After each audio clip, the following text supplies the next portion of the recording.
Sa Cotabato City pa rin, arestado ang isang construction worker matapos ang isinagawang bypass operation ng pulisya. Ang blotter sa report.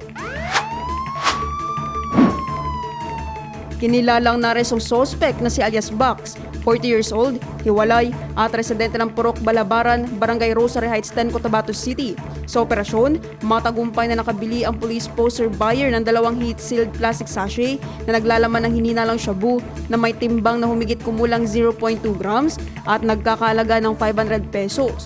Na-recover din mula sa sospek ang isang 500 pisong buy-bust money na ginamit sa operasyon.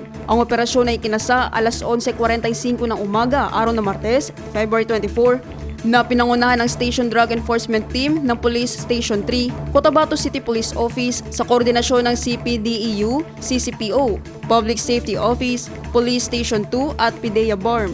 Ang sospek ay sasailalim sa medical examination at drug test habang nakadeteni sa himpilan ng pulisya. Inihahanda na ang kasong paglabag sa Republic Act 9165 laban sa sospek.